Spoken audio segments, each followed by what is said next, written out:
¿Qué, hermanos? Estudiaron, ¿verdad? Que había examen sorpresa. No estudiado. Ok, está bien, no se preocupe. Quiero empezar, hermanos, también aclarar que es importante que estudiemos las Escrituras y quiero aclarar que es diferente leer las Escrituras a estudiar las Escrituras, ¿verdad? Podemos leer varias veces, podemos memorizar, pero estudiarlas es diferente. De hecho, si usted necesita ayuda a cómo estudiar las Escrituras, recuerde que por ahí hay documentación de que recibimos clase de parte del hermano Santos, de las formas de interpretación, ¿verdad? De los métodos, ¿verdad? Todo lo que significa, lo importante para estudiar las Escrituras, ¿verdad? Entonces, vamos a empezar ahí en su página número 1, continuando, estamos hablando de fundamentos de la fe. Y estuvimos hablando de por qué es importante conocer estos fundamentos, por qué es necesario para el evangelismo, ¿verdad? Y hablamos la vez pasada de quién es Dios, sus atributos, por qué es importante conocerlo, saber quién es el Espíritu Santo, el Hijo, el Padre, cómo esto afecta en mi relación como cristiano y cómo esto también tiene un impacto a la hora de evangelizar a las personas. Ahora vamos a hablar acerca del pecado, hermano.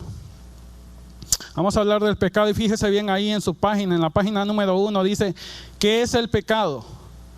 La Escritura nos dice en Juan 1:4, todo aquel que comete pecado infringe también la ley, pues el pecado es la infracción de la ley. ¿Ok? ¿Y quién nos dio esa ley?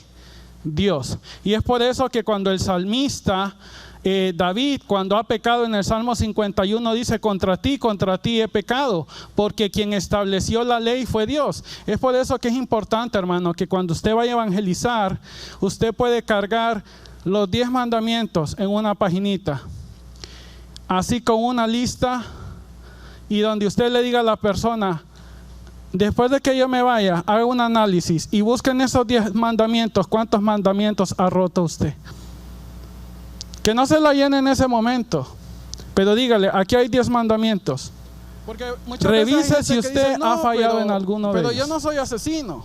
Ahora fíjese bien, pero yo no soy mentiroso. Ahí dice el estándar de Dios. Y fíjese bien cuál es el estándar de Dios. Dice en Mateo 5, 27, 28, oíste que fue dicho, no cometerás adulterio.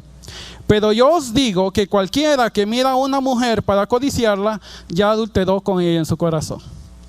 ¿Verdad? Que especialmente cuando estamos hablando con los hombres, a mí me gusta siempre cuando estoy hablando con los hombres decirle, sea honesto, entre hombres, ¿alguna vez usted ha visto una mujer que no sea su esposa con deseo? ¿O tal vez una mujer casada en su juventud?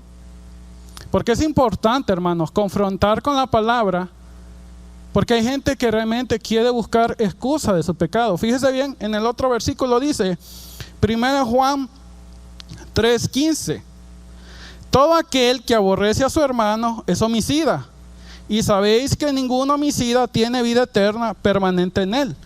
Porque lastimosamente, un problema que tenemos es que el humano no quiere reconocer y quiere excusar su pecado.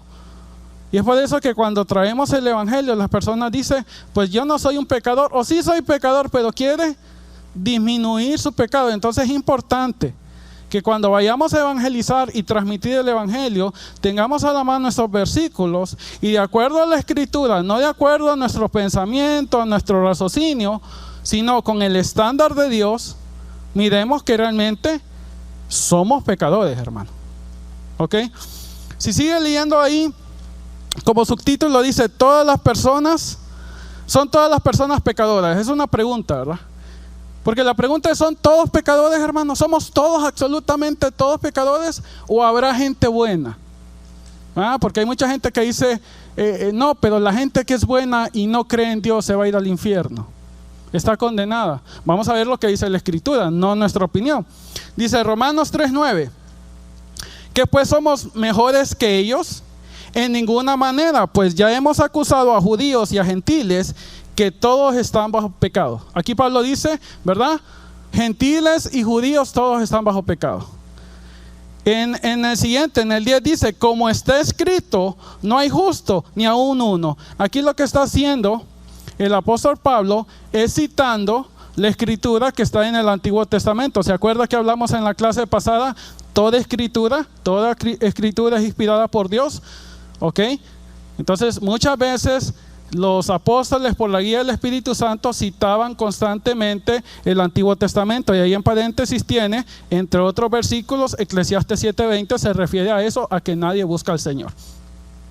11, ahí dice en el versículo 11, no hay quien entienda, no hay quien busque a Dios. 19, sabemos que todo lo que dice la ley lo dice a los que están bajo la ley, para que toda boca se cierre y todo el mundo quede bajo juicio de Dios. Romanos 3:23, por cuanto todos pecados están destituidos de la gloria de Dios. Fíjese bien, solo aquí en el capítulo de Romanos 3, de forma repetitiva, eso es algo que usted va a encontrar de forma repetitiva, y lo vamos a aplicar también nosotros en estas enseñanzas. Así que no piense, oh, el hermano está repitiendo mucho, el hermano de seguro está sufriendo de Alzheimer, como que le está olvidando lo que dice, o tal vez el hermano cree que somos un poco lentos. No, hermano. De hecho, nuestro Señor Jesucristo hacía lo mismo y decía, de cierto os digo, haciendo énfasis. Entonces, eso es importante, hermanos, que hagamos énfasis acerca, y cuando vayamos a predicar, y también reconozcamos por nosotros, porque recordemos lo que hablamos en la primera clase. Lo importante de entender los fundamentos es para nuestra vida, para conocer nuestra fe, reconocer que somos pecadores, como cuando Pablo dice que todos somos pecadores, empezando por mí. ¿Ok? Y también recordamos en la clase pasada que debemos evangelizar empezando por nuestra familia, por nuestros hijos. Y déjeme decirle, hermano, no es tarde en ningún momento para evangelizar a sus hijos. No importa si sus hijos tienen 5, 7, 15. Si usted dice, no, ese ya está perdido. No, hermano. Nunca es tarde. Hasta el último aliento de vida, usted puede evangelizar a su hijo. Porque a veces, déjeme decirle, yo tengo 3 hijos y aunque son pequeños, a veces como cristianos nos preocupamos de que nuestros hijos no están viniendo a la iglesia. Preocúpese más, hermano, porque a veces nuestros hijos pueden estar en la iglesia sin conocer a Cristo. Preocúpese porque su hijo conozca la fe y póngase en oración, porque el Espíritu Santo es Dios el que transforma el corazón, no es usted. ¿Ok? Ahora fíjese bien, en Eclesiastes 7:20 dice ahí, todos estos versículos están en la hoja. Ciertamente no hay hombre justo en la tierra que haga el bien y nunca peque. Ahí la letra importante, y. O sea, cuando decimos que todas las personas han pecado, no decimos que es que las personas no son capaces de hacer cosas buenas, porque nosotros hemos sido creados a la imagen de Dios, y aunque somos seres caídos, todavía podemos hacer cosas buenas. Lo que dice este versículo es que no hay una persona que haga lo bueno, pero que al mismo tiempo nunca peque. Porque algunas personas se van a querer excusar en decir que ellos hacen cosas buenas. Entonces, cuando decimos que los seres pecan, no estamos diciendo que nunca usted puede hacer algo bueno. Estoy seguro que usted puede irse a cualquier personaje de la historia y en el más terrible de los que usted quiera buscar, puede encontrar una buena acción. Posiblemente Pablo Escobar, por poner un ejemplo de alguien famoso, usted sabe que fue un narcotraficante y todo lo que usted quiera decir, pero posiblemente fue un buen padre. Pero eso no quita sus crímenes. Entonces, cuando decimos que todos pecados, no estamos diciendo que el ser humano no hace cosas buenas, pero su naturaleza es pecaminosa. Ok, fíjese bien, el hombre en su estado natural fuera de Cristo es pecador desde la infancia. Desde la infancia, hermano. Desde que somos niños somos pecadores. Es por eso que es importante. La teología importa, hermanos. Importa la teología. Es por eso que debemos evangelizar a nuestros hijos desde pequeños. Desde que están pequeños. Y si usted no lo hizo, hermano, y su hijo ya está bigotón y no ha entendido el evangelio, vaya y evangelice a su hijo. No importa cuántos años tenga, evangelice a su hijo. Romanos 5:12, por tanto, como el pecado entró al mundo por un hombre, y por el pecado la muerte, así la muerte, ¿qué dice ahí? Pasó a todos los hombres, por cuanto todos pecaron. Salmos 28:3, se apartaron los impíos, ¿desde dónde dice ahí subrayado, hermanos? Desde la matriz. Se descarriaron hablando mentira desde que nacieron. Usted se va a fijar inclusive en los niños. Los niños cuando andan haciendo travesuras, mienten. Cuando sienten que se van a meter en un problema, mienten. Los niños, hermano, mienten. Después de eso, lo que pasa es que hay un momento de inocencia del niño, ¿verdad? Pero hay un momento en que ellos empiezan a entender diferencia entre lo bueno y lo malo. Pero somos seres caídos, ¿verdad? Y lo que dice la Biblia, ¿verdad? Que por un hombre entró el pecado. Y le digo, eso es importante. Usted tal vez dice, hermano, pero yo ya lo sé. Pero recordemos que la persona que vamos a evangelizar posiblemente no lo entienda, y es importante explicarle que entienda. Y vamos a ver por qué es importante, hermano, todo esto. Téngame paciencia, ¿verdad? Yo sé que yo no soy tan, siempre lo he dicho, no es porque está mi hermano Santo aquí, ¿verdad? Yo no soy tan carismático como el hermano Santos, no soy tan fluido como el pastor Macías, aunque soy mejor parecido que ellos, más atractivo, pero ¿verdad?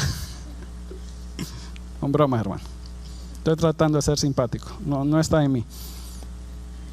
Ok, Salmo 51:5 dice: he aquí, en maldad he sido formado, y en pecado me concibió mi madre. Vale el énfasis que cuando dice en pecado me concibió mi madre, no está hablando en que la relación sexual es pecado, sino que la misma madre es pecadora. Eso significa, no vaya a pensar, ¿verdad?, que el matrimonio es algo pecaminoso, ¿verdad?, porque es algo que creó Dios. Sino dice, desde pequeño he sido pecador y aún mi madre ha sido pecadora, ¿verdad? Porque hay gente que va a querer argumentar de que hay personas buenas. Entonces tenemos que llevar a la gente, ok, esto es lo que está en la escritura.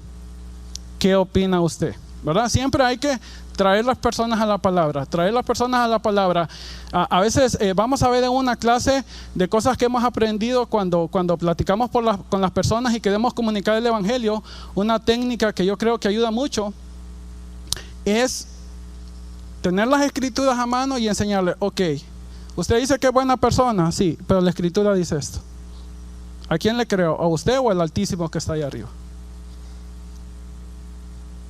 A menos que sea un ateo, bueno, podemos hacer otro tipo de preguntas, pero si usted dice que cree en Dios, según la escritura, usted y yo, incluyase usted, somos pecadores.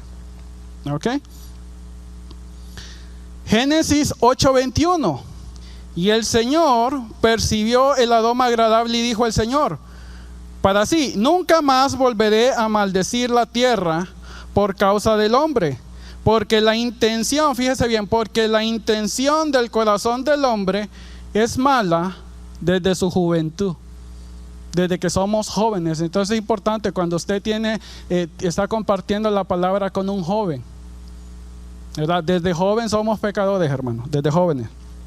Desde su juventud, nunca más volveré a destruir todo ser viviente como lo he hecho. Ok, ahí dice, porque es necesario reconocer que todo ser humano está bajo pecado. Mira, hermano, cuando nosotros llevamos el evangelio significa la buena nueva, la buena noticia. Ahora imagínese, hermano, este ejemplo. Usted va donde un doctor y le dice, mire, hay un tratamiento, ahora hay un tratamiento que tiene esta ventaja y esta ventaja. Pero dice el paciente, pero usted, ¿por qué me dice eso? El doctor, cuando usted va al doctor, primero le tiene que hacer un diagnóstico y decirle, usted está enfermo. Es por eso que nuestro Señor Jesucristo dice, yo he venido a sanar a los enfermos. Cuando un doctor está hablando con usted, le dice, usted está enfermo, usted tiene esta condición y es necesario de ser tratado de cirugía o con esta medicina, porque si no, esta enfermedad va a crecer y usted va a fallecer. Entonces es importante que así como los doctores le dicen a las personas, mire, usted está enfermo, usted necesita esta medicina, usted necesita este tratamiento, usted necesita esta cirugía. Es importante que cuando vayamos a compartir el Evangelio, nosotros vayamos a decir, usted está enfermo, hay pecado en su vida. Es muy importante, hermano. Fíjese bien, ¿cuáles son las consecuencias del pecado? Ahí dice, ¿por qué es necesario reconocer que todo ser humano está bajo pecado? Uno, porque el pecado tiene consecuencias, ese es el primero. Segundo, necesidad de un Salvador. Si se va a la siguiente página, la página número 2, ahí vamos a estar estudiando algunas consecuencias para que le expliquemos a las personas cuál es la consecuencia de su pecado, ¿verdad? ¿Trae consecuencias? ¿No hay consecuencias? ¿Ok? Hay personas que dicen, no, pues todo se paga en esta vida. ¿Ha escuchado esa frase? Oh, no, el infierno está aquí.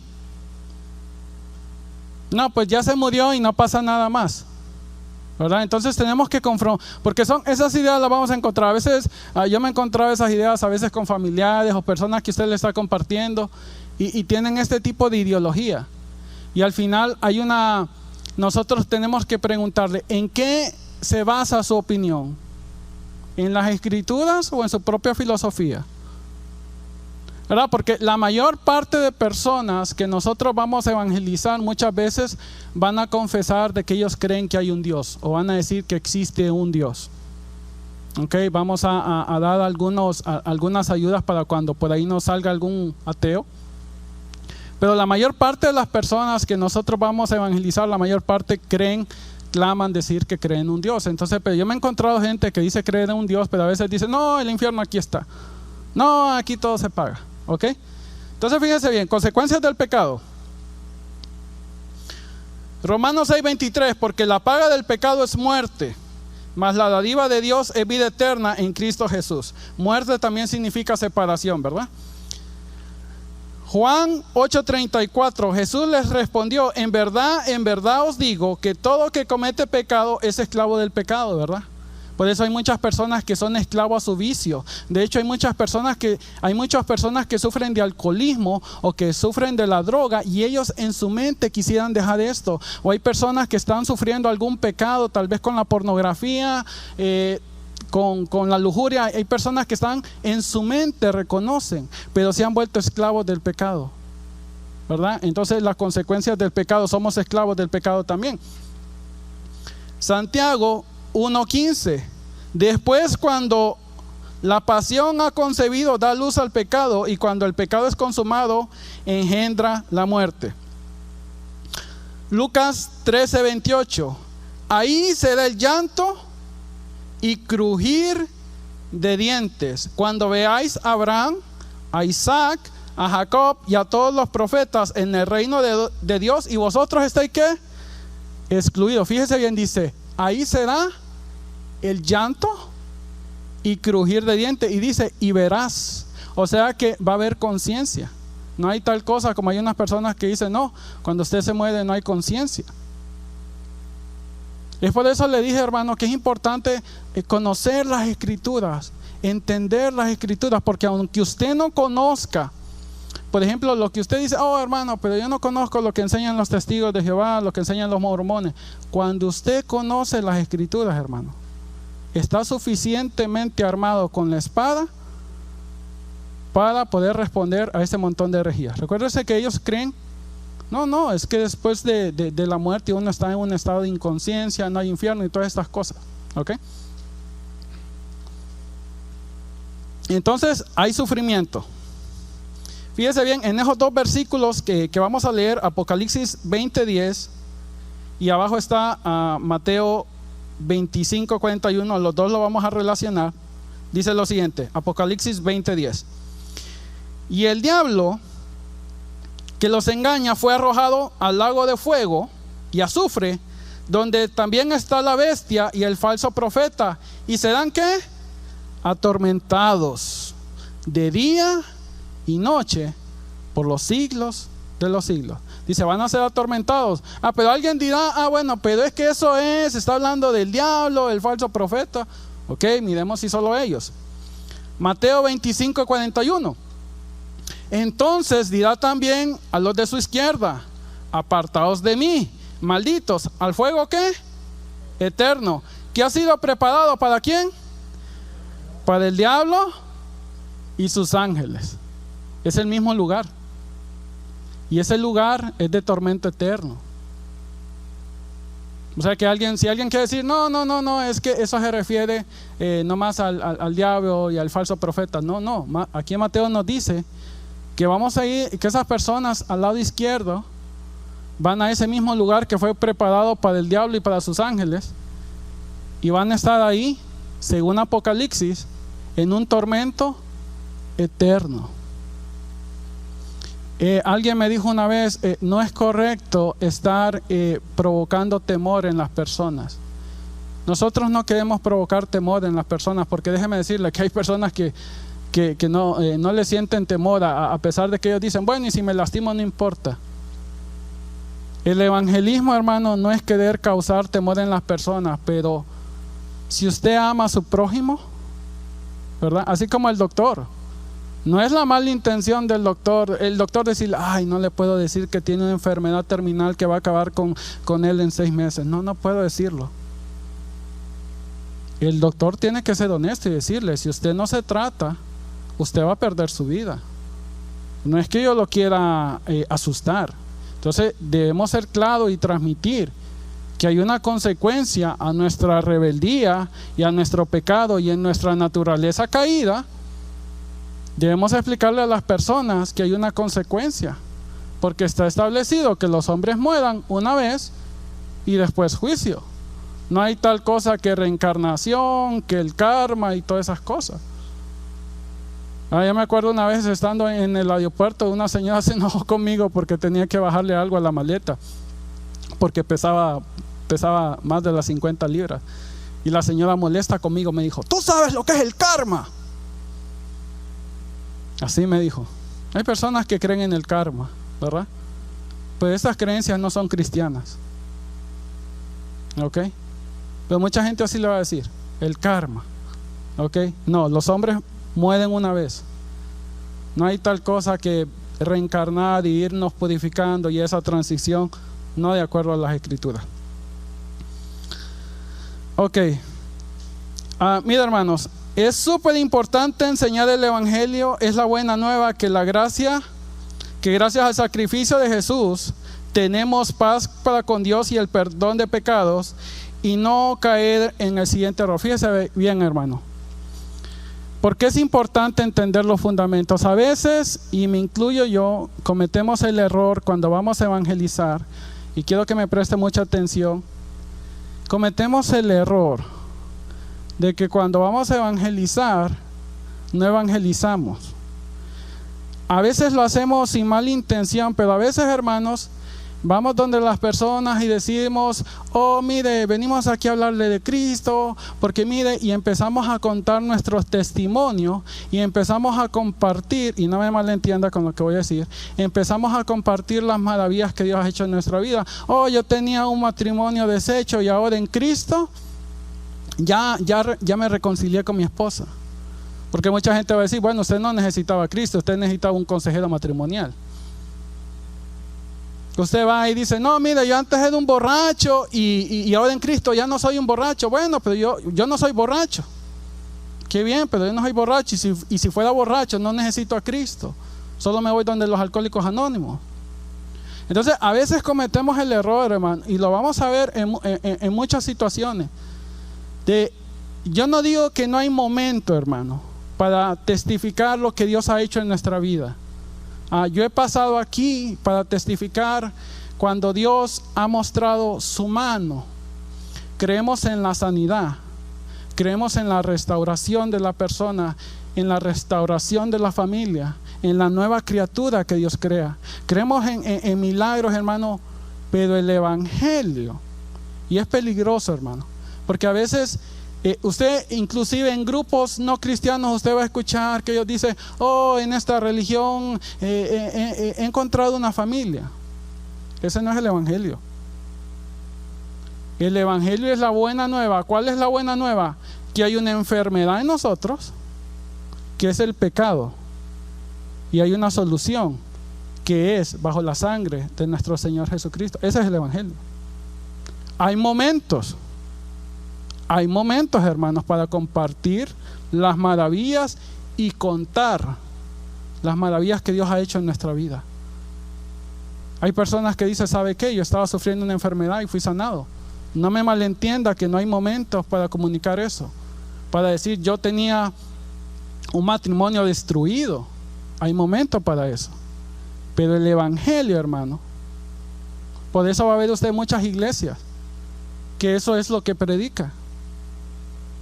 Un lugar donde vengan acá los que son borrachos, tienen problemas con la familia, su esposo le pega, su esposa es un alcohol, pero no le hablan, ¿verdad? Le dicen, venga que su vida va a ser un viernes cada día, pero no hablan el Evangelio, no confrontan el pecado. Y es peligroso, hermanos, que nosotros vayamos a caer en eso sin ninguna, tal vez lo hacemos sin mala intención, ¿verdad? Como le digo, hay momentos en que debemos de compartir, proclamar, para que nuestro Dios sea glorificado y contamos testimonio. Pero el Evangelio, hermano, es mostrar a las personas que son pecadores, igual que nosotros lo somos, y que necesitan un Salvador.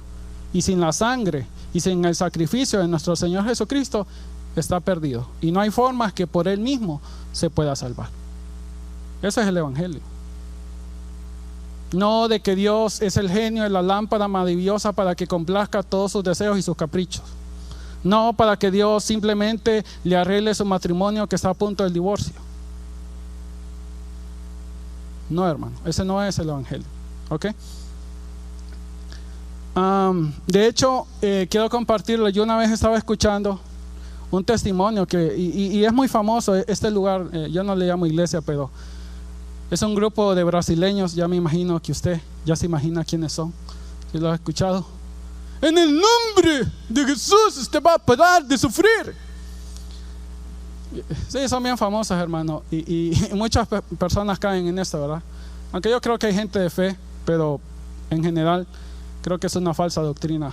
Estaba escuchando el testimonio de una muchacha y decía que esta muchacha que había desde la infancia había sufrido problemas con su familia, que había sido maltratada, abusos, y contaba la tristeza de su vida, y dice que escuchó acerca del ayuno de Daniel. Entonces dice que ella se puso en el ayuno de Daniel, un ayuno ahí de tantas semanas, y después dice que después de que pasó el ayuno, y dice que en este lugar encontró una familia. Pero fíjese bien que ella se pone como la víctima de todo este sufrimiento, de todo este abuso, y dice, ahora encontré paz, encontré tranquilidad, encontré una familia. Nada del Evangelio, nada de yo era, independientemente de los sufrimientos que tengamos, hermano, nada de que me di cuenta que yo soy un pecador también. Estaba perdida y muerta en mi pecado. Porque déjeme decirle, eso es lo que debemos de transmitir. Cuando a una persona la condenan a muerte, hermano, la sentencia no se ejecuta instantáneamente. De hecho, las personas que le encuentran culpable de sentencia de muerte, aunque la sentencian a pena de muerte, no le dicen la fecha en que usted va a morir, pero usted sabe de que usted está muerto y solo está esperando la hora en que se ejecute la sentencia. Tenemos que reconocer primero para nosotros que estábamos muertos en nuestros pecados, apartados y separados eternamente de Dios. Y debemos transmitirle a las personas que esas personas, aunque ellos físicamente en ese momento están muertos, están vivos, se sienten vivos, espiritualmente están muertos, y está el día y la hora para el juicio. Ese es el Evangelio. De nuevo, hermanos, enfatizando, no es malo proclamar las grandezas que Dios ha hecho en su familia, en sus hijos, en su vida personal. Pero el Evangelio es, hermano, de que estábamos muertos, apartados, separados eternamente de Dios. Y ahora en Cristo Jesús hay salvación. Ese es el evangelio. Ok, entonces es importante reconocer eso.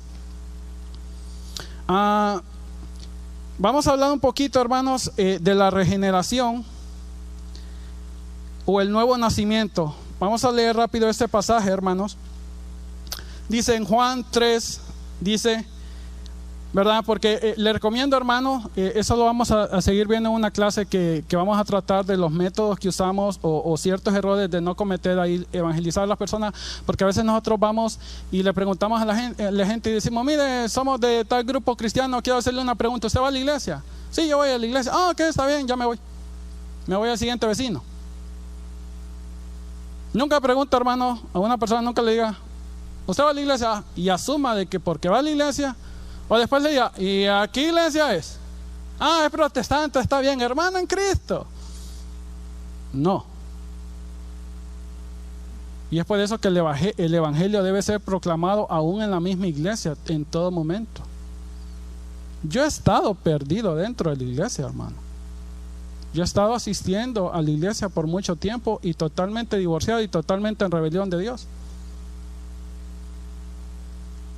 Entonces, mira, hermano, lo que es la regeneración y cómo esto va a impactar en nuestra forma de evangelizar a las personas. En Juan 3:1 dice, había un hombre de los fariseos que se llamaba Nicodemo, un principal entre los judíos. Este vino a Jesús de noche y le dijo, Rabí, sabemos que has venido de Dios como maestro, porque nadie puede hacer estas señales que tú haces si no está Dios con él. Le respondió Jesús y le dijo, de cierto te digo, que el que no naciere de nuevo no puede ver el reino de Dios. Fíjese bien, actualmente nosotros utilizamos la palabra fariseo de forma como insulto. Este hermano es un fariseo.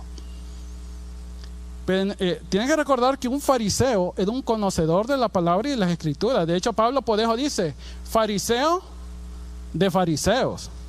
O sea, en esos tiempos era una persona conocedora de la ley. Ok, una persona religiosa. No solamente era una persona religiosa, era un principal. Ok, y además de esos, había reconocido de que dice, este hombre tiene que venir de Dios, porque dice, nadie puede hacer estas señales que tú haces si Dios no está con él. Tenemos aquí una persona con religión, con un puesto alto, conocedor de las escrituras, pero ¿qué le dijo Jesús? Necesitas nacer de nuevo. Tenemos que ir a decirle a las personas, usted necesita nacer de nuevo. Pero ¿qué es nacer de nuevo? ¿Cómo se nace de nuevo? Porque muchas veces yo tengo un compañero que critica mucho y se va a encontrar, hermano. Por eso le digo que es importante conocer y poder transmitir y explicar a las personas, porque se va a encontrar que mucha gente no entiende lo que nosotros los cristianos creemos. Nacer de nuevo, hermano, no es una fórmula. No es que usted solo levanta la mano y pasa y recibe al Señor Jesucristo.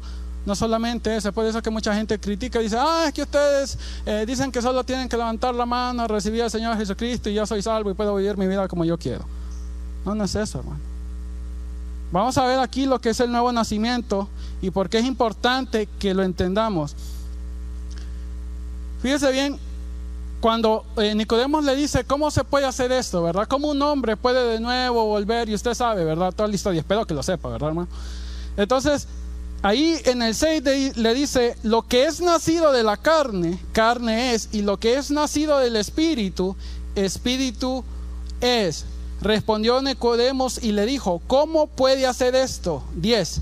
Respondió Jesús y le dijo, ¿eres tú maestro de Israel y no conoces esto? Allá abajo está Ezequiel 11:19. Esto es algo que Nicodemo debió haber sabido. Fíjese bien, dice, y les daré un corazón y un espíritu nuevo, y pondré dentro de ellos, y quitaré el corazón de piedra de medio de su carne, y les daré un corazón de carne. La regeneración del hombre es un acto de Dios y no del hombre. Es algo que Dios hace en nuestra vida. Es algo invisible, usted no lo puede ver, hermano. Eso es algo espiritual que Dios hace cuando abre nuestros ojos que están en constante rebelión en contra de Dios, opuesto a todas sus leyes. Dios nos hace abrir nuestros ojos, reconocer que somos pecadores, que no hay nada que nosotros podamos hacer, justificarnos, porque una buena acción no justifica nuestras otras malas acciones. Es Dios el que remueve ese corazón de piedra y pone un corazón de carne y pone de su espíritu. Y eso es muy importante, hermano, a la hora de evangelizar, explicarle a las personas qué es nacer de nuevo. El nacer de nuevo no solamente es ser miembro de una iglesia, porque nosotros tenemos que ir a proclamar el evangelio e ir a ser discípulos, no a ser solo miembros de un lugar. Oh, ya tenemos un nuevo miembro en la iglesia, ya son 201 personas. Oh, ya llegó otro, ya somos 205, vamos a ver, competencia con la iglesia de la esquina. No, queremos hacer discípulos. Dice, ir a todos lados predicando el evangelio y hacer discípulos. Pero a veces se nos ha olvidado, hermanos, la siguiente parte que dice hacer discípulos. Es por eso que pero fíjese bien, ¿a quién le dijo Jesucristo que había que ir a hacer discípulos? A sus discípulos. Ellos habían sido discipulados primero, llenos del Espíritu Santo. Ahora ustedes tienen que ir a ser discípulos. No solamente invitar a alguien a la iglesia, hermano, pero tenemos que hacer discípulos. Que esa persona que nosotros estamos invitando a la iglesia, oh, ya llegó, ahí está. Mira, hermano, ese que está ahí, yo lo traje. ¿Cuántas veces llegó? No, llegó una vez, pero yo lo traje. Lo discipuló, le habló de Jesucristo, lo encaminó. Mira, hermano, la iglesia tiene una estructura, ¿verdad? Dice que Dios instruyó apóstoles, maestros, pastores. Y hemos hablado, ¿verdad? Tenemos un maestro en la iglesia, tenemos un pastor en la iglesia, tenemos clase de los niños, pero hemos hablado una y lo voy a repetir, hermano, no es que sufro de amnesia, de demencia. El encargado de evangelizar a su familia y a sus hijos es usted. Y cuando usted invita a una persona a la iglesia, no se conforme. Ya lo invité a la iglesia, ahí está. Tenemos que discipularlo.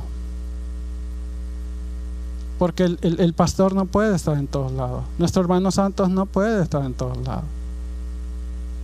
Usted es un discípulo de Jesucristo. Y a sus discípulos les dijo, id, predicad y haced discípulos. Y es por eso que es necesario que seamos discipulados, instruidos para ir a predicar la palabra. ¿Por qué afecta también, hermanos, reconocer el nuevo nacimiento, que es algo que depende de Dios? Para que usted no venga y diga, ya no sé qué hacer yo con mi papá. Yo le hablo a mi papá, y es que es tan terco como una mula. Es que es hondureño y los hondureños son, Señor, qué gente es. O nosotros salimos, hermanos, estamos intercediendo por alguien y no vemos ese cambio. Que no venga desmotivación, hermano. Dios sabe el tiempo y la hora. No le corresponde a usted, hermano. Nosotros no podemos hacer el trabajo de Dios. Quien remueve ese corazón de piedra y pone un corazón de carne es nuestro Señor Jesucristo. No se desaliente. No se desaliente cuando dice, yo estoy tratando con mi hijo, con mi papá, con mi vecino, con mi esposa. El nuevo nacimiento lo hace Dios. Y es algo invisible que nosotros no podemos ver. Lo que podemos ver es el fruto más adelante en la transformación de la vida, pero el momento en que Dios transforma y le abre los ojos, y vamos a concluir con este último versículo. Juan 16:8 es el último que está ahí en su lista. Dice, y cuando venga Él, hablando del Espíritu Santo, convencerá al mundo de pecado, de justicia y de juicio.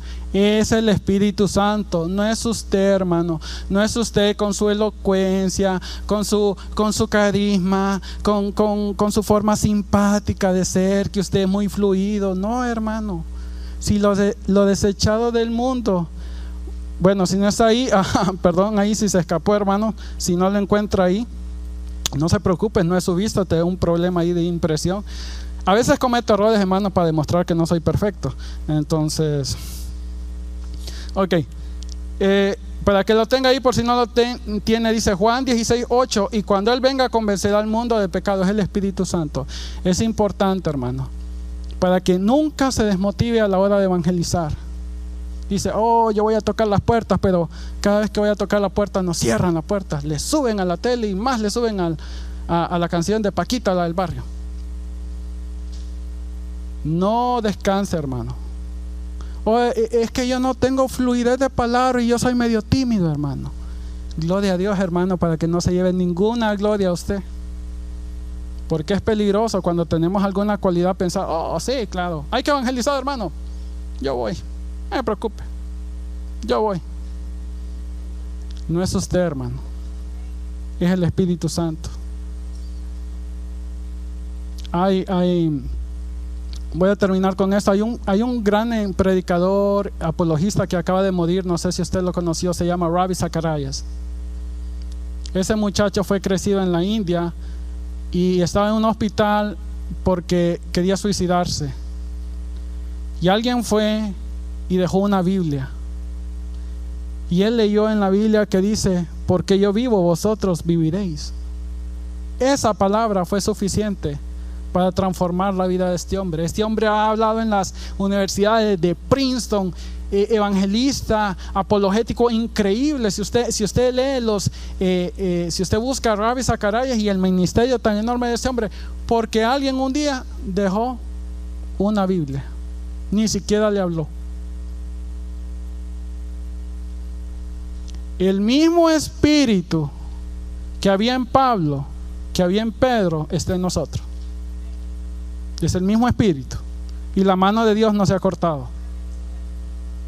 Así que, hermanos, no se preocupe, que ustedes solo instrúyanse en la palabra y pídale a Dios de nuevo, que Dios es el que transforma el corazón de las personas. Nosotros somos simple barro, pero Él es el que nos usa, y es un privilegio que nos ha dado. Dios no nos necesita a nosotros, nosotros necesitamos a Dios, pero nos ha dado esta misión, hermano, y es un placer hacerla. Hermosos son los pies de los que predican la paz. Son hermosos, hermanos. Somos imperfectos, hermano. Lo que nos hace valioso, nosotros somos extremadamente valiosos, no por lo que somos, sino por lo que costamos, que es la sangre de nuestro Señor Jesucristo. Eso es lo que nos da valor. Entonces, hermano, aférrese a la palabra, apréndase estos versículos. Dice, hermano, me falla la memoria. Ahí están las páginas, ahí está el correo electrónico. Vamos a estar dando un grupo de recursos. Ahora hay aplicaciones, hermanos, donde usted puede poner los versículos y poner por categorías. Versículos que hablan del pecado, versículos que hablan de por qué somos justificados por fe, versículos de, hermano. Y mire, la Biblia dice que al que mucho se le da, mucho se le demandará. Tenemos una cantidad, como decía el hermano Santo, a veces vamos a gastar de un teléfono $800, $1000, pues no compramos un comentario bíblico porque $60, uy, qué barbaridad, cristianos y cobrando $60, traficantes de la fe, debería ser gratis, si dice Pablo, ¿verdad? Lo que de gracia recibí, para eso sí somos. Olvídese, venimos a distorsionar y a destrozar las escrituras, ¿verdad? Entonces, hermano, recuerde, es importante que debemos de estudiar la palabra, pero lo más importante, hermano, recuerde a Pedro, hermano. Lo que hace, cuando usted mira a los apóstoles y mira de dónde salieron, que muchos ni podían leer, es el Espíritu Santo. Cuando los mismos fariseos, personas estudiadas, dice, reconocieron porque hablaba, la forma en que hablaban, cómo Dios los había transformado. No necesita ser un gran teólogo, hermano. Usted solo necesita ir con el poder del Espíritu Santo, que Dios es el que va a transformar a su vecino, a su hijo, a su padre en el tiempo que Dios quiera. Nunca desmaye su corazón. El problema no está en usted. Dios es el que maneja los tiempos, ¿verdad? Así que con eso vamos a terminar lo del día de hoy. El próximo martes vamos a estar hablando cómo somos justificados. Vamos a hablar de la justificación, cómo somos salvos. ¿Somos salvos por la fe? ¿O somos salvos por las obras? ¿O somos salvos por la combinación de las dos? Vamos a ver lo que es la justificación, ¿verdad? Así que espero de que esté muy pendiente. Así que en ese momento, como es día de oración, vamos a orar, hermanos. Vamos a pedirle por favor. Le recordamos, hermanos, como estamos haciendo poco tiempo para la oración, que tal vez no hay tanto tiempo para que todos expresen sus peticiones, pero acordamos que estudiamos en la primera clase, que Dios es omnisciente y es omnipresente, y Dios conoce las necesidades de cada uno. Pero la razón por la que nosotros en parte nos ayuda a expresar nuestras necesidades es para reconocer las necesidades de mi hermano. Rápidamente quiero compartir que antes a mí no me gustaba venir a la oración, porque yo me acostumbré a orar en mi mente, y cuando escuchaba a un hermano: Señor, te pido en el nombre del Señor Jesucristo, oh hermano, no me deja concentrarme. Sí, hermano, sí, Dios sigue trabajando en mí. Entonces, hermano, y cuando aprendí, a veces escuchaba las peticiones de mi hermano y me di cuenta de la necesidad que está pasando mi hermano, y que yo no vengo solo por mi necesidad, sino por la necesidad de mi hermano, para clamar a Dios por mi hermano. Así que tal vez usted está en una gran situación, pero posiblemente algunos de ustedes, hermano, diga: bueno, en este momento no estoy pasando un problema grande, pero es importante que venga para escuchar los problemas de su hermano y ponernos de acuerdo, interceder los unos por los otros. Así que vamos a pedir.